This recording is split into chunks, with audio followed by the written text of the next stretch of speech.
Hello everyone and welcome to another match in the Intel Extreme Masters group stage. We are finishing Group A.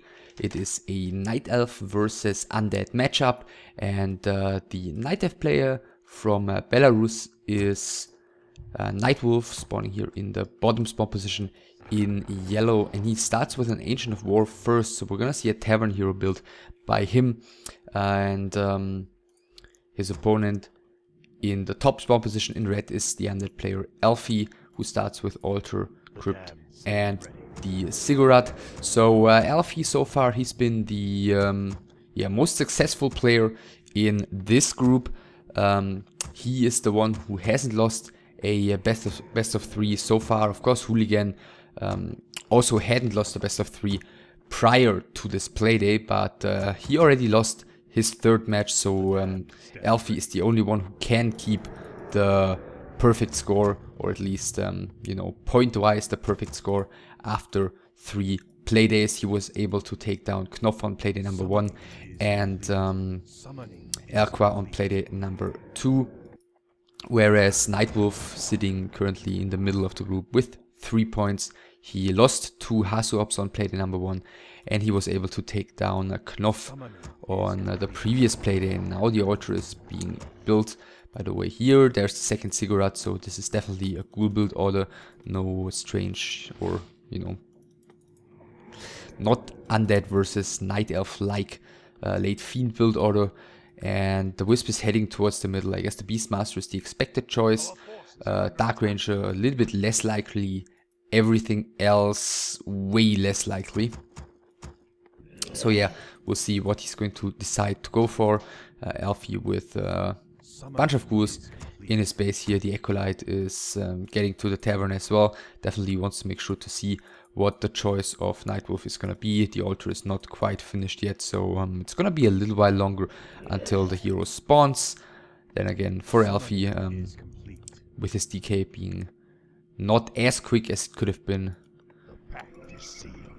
Let's see, Death Knight sells even the town portal to get both the items and a somewhat quick tag. As we can see, he's still at about 250 gold after buying these items, so I'm guessing he's not gonna want to waste too much time before starting his tag. And yeah, Beastmaster's out. The Cool Beast here is taking a bit of a break, and he starts creeping with the first bunch of archers. No Ancient of War creep, by the way. Ancient of War is inside the base, and the DK is coming in. The first, the Null Brute should go to the Beastmaster. First 2 skeletons summoned.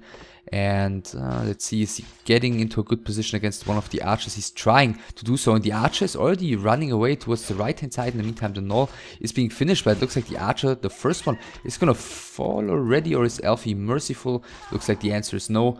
And therefore, first blood already going to the Undead very quickly here. In the meantime, the ghouls start creeping. Tech has started for Elfi, not yet for NightWolf.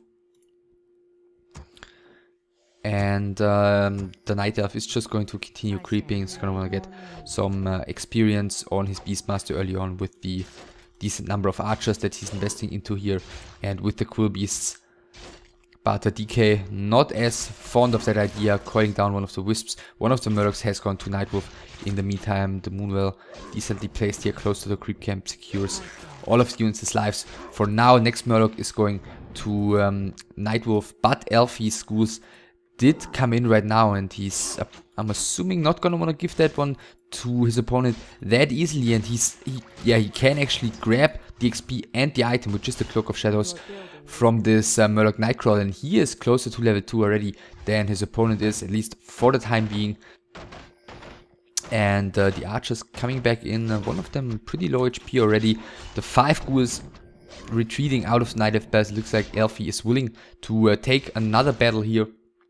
2 of the archers have to be pulled away very far. This archer is probably going to fall due to the dust of appearance that is still available. Coil secures the level 2 already for the DK, and this archer is being hidden. Does Elfi realize it though, or was he somewhere else with his screen? It looks like the ghouls are still hanging around. The Death Knight is coming in with the dust of appearance, and even another archer is most likely going to fall, but it looks like she might be able to suicide here into the creeps. No, the Death Knight is getting the last hit as well, so that is 3 archers down already. In the meantime, only 1 ghoul is going to fall on Elfi's side, so that was definitely worth the trade here. Is he even going to be able to save it? Yes, he is. Nice blocking with the ghoul here.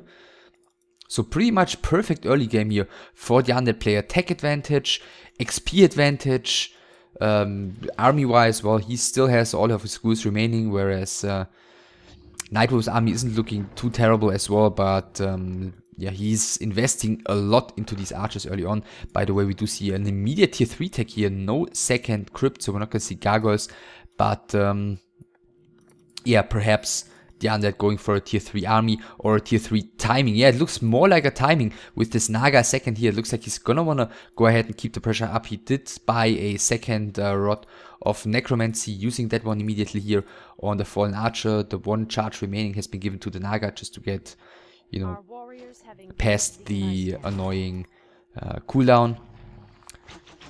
And yeah, for the time being, we'll see if Elfie's really going to be able to make a lot happen here. But if he's going for a timing with this quick tier 3, which is way ahead of NightWolf, I mean, look at his tier 2 tech, which hasn't even finished yet, then it's going to be in his interest to, you know, get a tech advantage here with neither of the players having really too much experience on the heroes to kind of equal that out, so to speak. So I guess, yeah, he's just gonna wanna dance around here, try and see what he can do.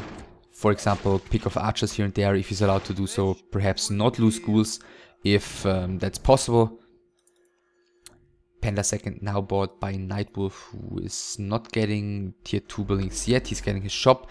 And the pressure is being kept up here by Elfie. Wisp is coming in for the detonate, getting rid of two skeletons, and finally getting the level 2 on the Beastmaster. Yeah, after almost 7 minutes into the game, that was definitely not the way NightWolf planned it. And for the time being, it looks like Elfie doesn't really have too much steam behind this aggression anymore. And yeah, I mean, look at this large number of archers. I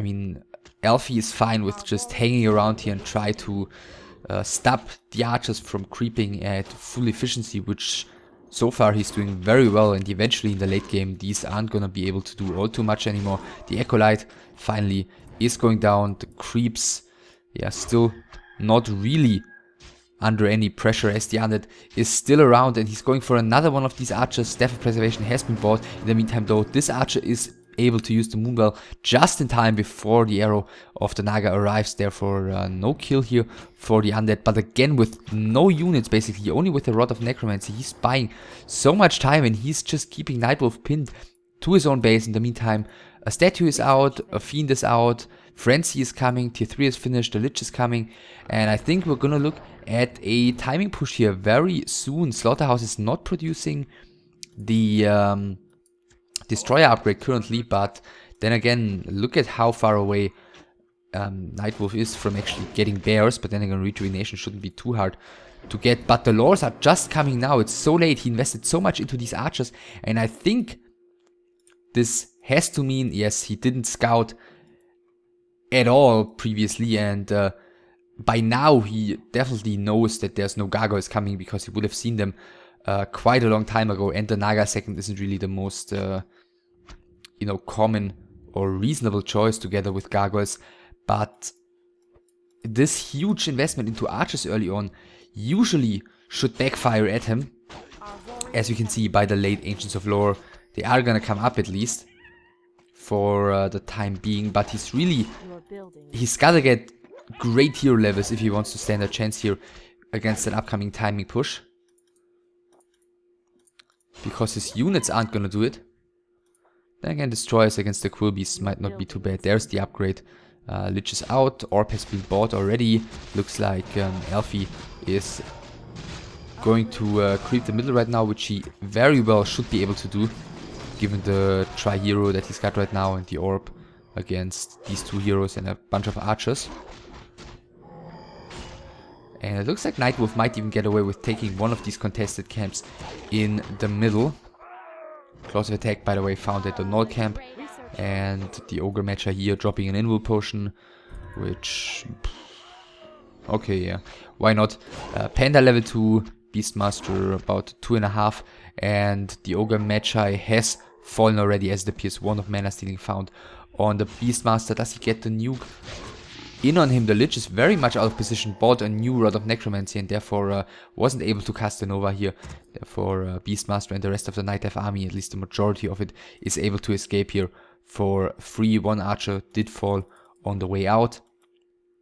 And it looks like now Elfie, having reached his tier 3, is definitely going to be in control for a while. The Ancient of Warrior got a little bit overeager and he's gonna pay for it with his life. Nothing that NightWolf can do about it, and Elfie is even gonna be able to creep away the natural expansion here. I mean, if NightWolf dares to commit here, I think that Elfie would gladly give up creeping there for a straight up fight at the moment. Now NightWolf is coming in, Bears have finished, but the nuke immediately on the Panda with the level 3, 2 and 1 as it was previously is easily enough damage output to take that one down. The first Riot is falling and this is looking terrible for NightWolf. The bear can be staffed, one ghoul is falling, rejuvenation now cast on the Beastmaster. There should be destroyers available which he could use if he wants to. 41 supply for NightWolf, 44 for Elfie currently. And what is he doing? Getting a second slaughterhouse. So yeah, we're gonna see a huge tier 3 army here by him. Apparently I felt like he could have committed a little bit further, but maybe he didn't wanna you know, risk giving his advantage away in this game. Hawk keeps track of the undead for the time being. Naga still has the claws +9 from the Night Elf's natural expansion. I'm assuming he's gonna give that to the Lich. Eventually DK has kept the big inward potion, and NightWolf being aware apparently that he's gotta take a risk going for the red camp here, but abandoning that one as he sees with the Hawk that the undead is coming in. The DK very much out of position though, but it looks like he doesn't realize it, and even without a DK this is going to be a tough beginning of this fight until the DK arrives for NightWolf. Creeps really helping him out here, getting rid of one ghoul. Another ghoul is getting taken down by the Lich. Looks like Elfie really wants to go for the Ogre Lord here, or at least wants to appear like he wants to go for the Ogre Lord, which kind of, you know, tells NightWolf that he cannot really go away from here without giving this one away for free to his opponent. So Elfie sitting at 50 supply, NightWolf sitting at almost 50 as well. He's at least made it this far. And let's see, we're gonna see another engagement. What's really bad for him is the hero levels. That, I mean, beyond bad. And now with the destroyers, Elfie seems to be willing to take the next fight. First bear is immediately falling, second bear is being staffed out in time. The first ghoul is about to fall, the first destroyer is about to fall to the ranged units as well. But yeah, the last bear that is in the fight is going down already, and now it is archers, a Dryad and 2 heroes against the huge under tier 3 army. The nuke goes again onto the Panda, and now it's only the Beastmaster remaining, and he's probably going to be forced to even use the Town Portal. Lich has another Nova, the Death Knight has another coil, and yeah, there's the Town Portal being used by NightWolf. Is he gonna get the Moonverse used in time? One of them is being used, but the nuke is still strong enough. GG by NightWolf. A very dominant performance by Elfie on map number 1. Who right from the start was able to completely out-micro his opponent, take down 3 archers for free, waste his opponent's time in the mid-game with basically only 2 heroes and very few ghouls, and NightWolf didn't get anything done during that period, and then Elfie was up at tier 3, had the triple hero, had, you know, Frenzy, destroyers, eventually even like first Abomination out, and he already had such a huge advantage, out-leveled the opponent, was able to kill the hero, the Panda it was, of the opponent once, and everything was basically going well for Elfie going into the late game with a huge advantage, and then finishing it off extremely quickly, basically while both of the players were battling it out for the red camp at the bottom, which NightWolf probably, you know, if he hadn't tried to combat it, then he would have still lost, of course, in a different way. But I guess from there, it was already past the point of no return, I guess. So yeah, Elfie very convincingly takes map number 1, and we're gonna go into map number 2 next, which will be Norwoods.